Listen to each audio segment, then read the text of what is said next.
Operation సింధూర్లో భారత సైనిక సత్తా ఏంటో యావత్ ప్రపంచానికి తెలిసిందన్నారు ప్రధాని మోడీ. అణ్వాయుధాలను చూపించి బ్లాక్మెయిల్ చేయాలనుకున్నారు, కానీ ఆ పప్పులేం ఉడకలేదన్నారు. భారత్ మాతాకి జై అనే నినాదం శత్రువులకు నిద్ర లేకుండా చేసిందన్నారు.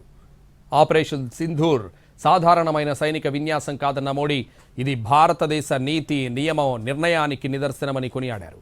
భారతీయ మహిళల నుదుటి సింధూరాన్ని దూరం చేసి వారి ఇళ్లల్లోకి వెళ్లి దాడి చేశామని ప్రధాని ఉద్వేగంగా మాట్లాడారు. భారత నేవీ, వాయుసేనలు పాకిస్తాన్ సైన్యాన్ని గడగడలాడించాయని ప్రశంసించారు. ఈ సందర్భంగా ప్రధాని మోడీ మహారాణా ప్రతాప్ గుర్రం చేతక్ గురించి రాసిన కవితను వినిపించారు. ఆ కవిత మన ఆయుధాల సామర్థ్యానికి కూడా వర్తిస్తుందన్నారు.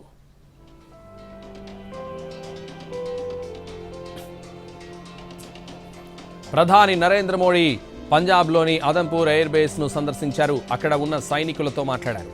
వాయుసేన సిబ్బందితో ముచ్చటించి భుజం తట్టారు. ఆపరేషన్ వివరాలను మోదీకి బలగాలు వివరించాయి. గంటన్నరకు పైగా ఆయన అక్కడే గడిపారు. ఆ సమయంలో ఆయన ధరించిన టోపీపై త్రిశూల్ చిత్రం కనిపించింది. పోరాట యోధులను కలిసి ధైర్యం, దృఢ సంకల్పానికి ప్రతిరూపంగా నిలిచే వారితో మాట్లాడడం ఒక ప్రత్యేక అనుభవం అని మోడీ ఎక్స్లో పోస్ట్ చేశారు.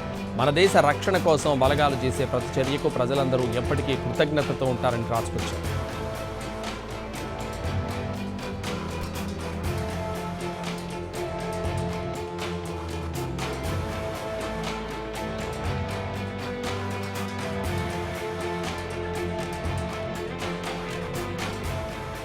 ఇళ్లలోకి దూసుకెళ్లి మరీ ఉగ్రవాదులను అంతం చేశామన్నారు ప్రధాని మోడీ. తప్పించుకోవడానికి ఒక్క అవకాశం కూడా ఇవ్వబోమన్నారు.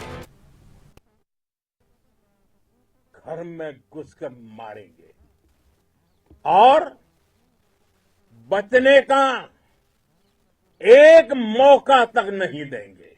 और हमारे ड्रोन्स, हमारी मिसाइलें, उनके बारे में तो सोचकर पाकिस्तान को భారత్పై కన్నేస్తే ఏం జరుగుతుందో ఇప్పుడు ఉగ్రవాదులకు అర్థమైందన్నారు ప్రధాని మోడీ. భారత్లో అమాయకుల నెత్తురు పారిస్తే మహా వినాశనమే జరుగుతుందన్నారు.